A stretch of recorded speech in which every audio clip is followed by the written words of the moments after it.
Hi, and welcome to another episode of Hot Takes with me, the Silver Fox. Something happened yesterday that really sums up the major problem with the SNP. A comment was made that goes to show at the very heart of this party of hate, this group of loathing, of ill-informed ignorance, that they describe Britain, the rest of Britain that isn't Scotland, as foreign. Well, it's not foreign when you're picking up the money, is it, John Mason? And there he is. He sat there, the arrogant little turd, describing England as a foreign country. This seems to be very weird, considering how much you rely on this foreign country to provide you with everything you've got. Very, very weird state of affairs. But that alone shows the arrogance of the SNP and why they are not suited to be the ruling party of Scotland. With that kind of hatred, that kind of bigotry, it is not, there's no place for that in a modern world. Imagine the people of England were a different colour. Would it be so brave then? If England was a black country, would it be so brave then? No, because it'd be seen for what it actually is, of course. Racism. And that is John Mason. He is a racist. Let's have a look. So, MSP describes the UK as foreign, as Scottish Greens blasted for blocking economic growth. Now, of course the Greens don't want economic growth. They don't want people to enjoy themselves. They don't want people to be better. They're a Marxist organisation. They object to the fact that people do well. They want everyone to be equally miserable. They're doing their very best to make sure that happens. This is why the likes of Grangemouth are closing. It's why they're anti the oil fields in the north. This is why they hate fishermen and farmers and people who work in factories or offices or who own their own homes. They hate everyone who's got anything because they are absolutely dangerous Marxist extremists with a penchant, it must be said, for children. And it makes you wonder about this man who seems so supportive of every aim that they have. But I've got to tell you, I look at that face and I wouldn't leave him with a child.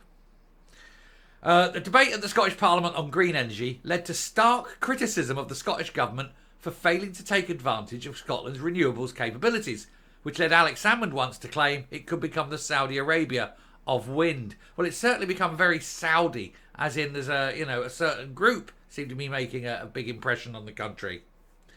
An SNP MSP used a debate in the Scottish Government's green energy policy to describe the United Kingdom as foreign. He's part of the United Kingdom. Whether he likes it or not, does he count himself as a foreigner? Do please tell me you do, because you've got a United Kingdom passport. And if you are a foreigner, piss off. Piss off back to where you came from. The Scottish Greens were blasted for environmental failures as well. Energy Secretary Neil Gray, the man who knows literally nothing about energy, he's the energy. This is one of those moments where you have to go, what? The Energy Secretary, Neil Gray, is not the Secretary of State responsible for energy. Can you work this one out? Can you tell me how this works? It's amazing, isn't it? Anyway, he attempted to pin net zero issues in Scotland on the UK government, but was slapped down by opposition critics. First of all, net zero is impossible. We all know that, unless you're really, really stupid like Neil Gray. But also, it's the Scottish government of doing so much, virtually everything they can to destroy any hope of doing anything good with their policies. Their policies are to make everyone poor, in the theory that if they're poor, they're not using a lot of energy. But actually, poverty increases the problematic issue of the environment. One only has to look at where the most environmental damage happens, and it's in the poorer countries. This is the problem that these idiots don't understand. If you truly want a clean world, you need a wealthy world. You need a world where people can buy the latest tech, can have the shiniest things that are produced in a clean way and use less energy, rather than buying the old cheap stuff that pumps it all out. But, getting through to these people, not very hard, is it? Anyway, he said, we need urgent help from the UK government to buy in and to meet our net zero targets and to secure the vast economic opportunities of the green economy. But you can't name one. You cannot name one economic advantage of closing down industry. Because you lose, lots of people lose their jobs, you get no tax base, you have to fork it out. Where do you think the money's coming from?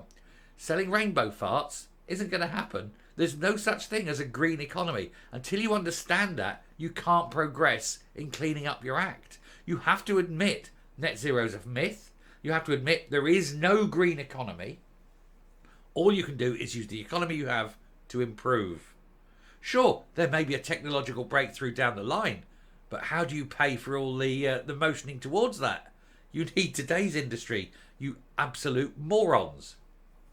Anyway, this unprecedented announcement made by the UK government, he's talking to renege on the net zero commitment. Well, grow some real balls, because there is no net zero. Including the rollback of policies already announced and accounted for, has repercussions. One of the other things that, again, the idiots in the Greens and their sort of fellow travellers don't understand is oil. Petrol is a waste product in the oil industry.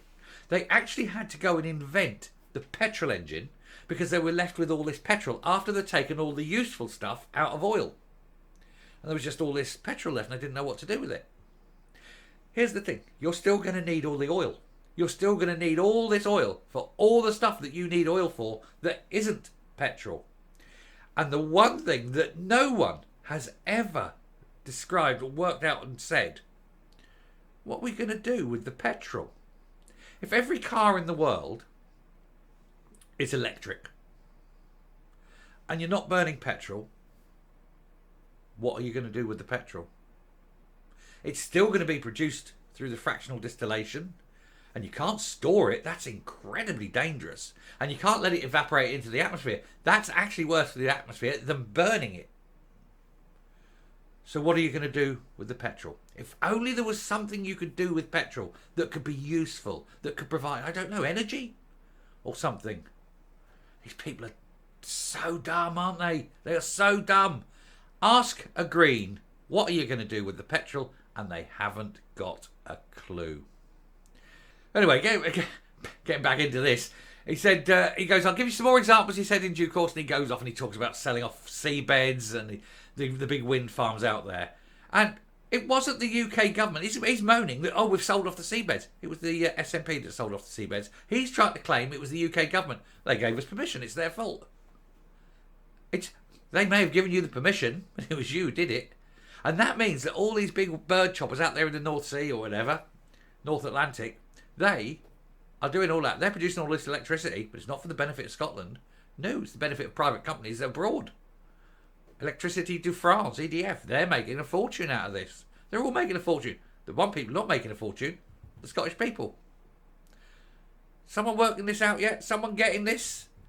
The SNP selling off the family jewels for money, but other people are making far more money. Surely that can't be right. Surely, in a world where the Scottish taxpayer are being asked to fork out this money, to give up their land for these bird choppers, the very least you can expect is that the electricity produced to it is pumped into Scots' houses for free. The Scots have paid for these. Why aren't they getting the free electricity coming off them? Or is that just too much? Is that just too hard? Oh, no, we've got to build these and then give the money to foreigners.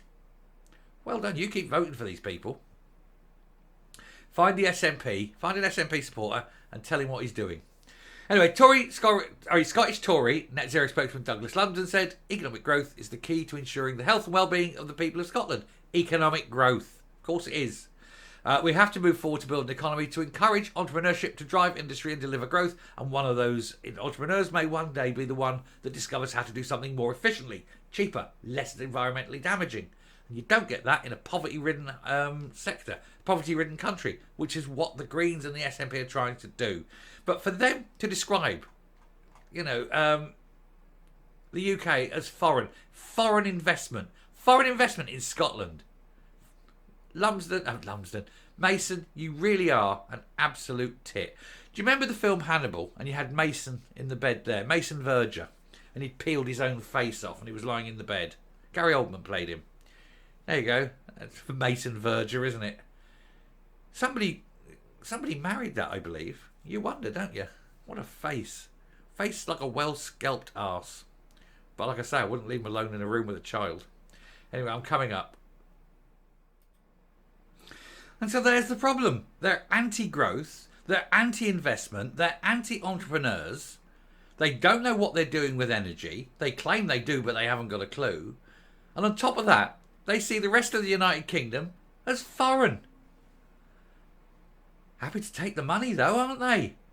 Unbelievable people. Anyway, thank you very much for watching. Do please hit the subscribe button, ring the bell, leave a like, leave a comment, please share the video, and I'll speak to you later. Bye.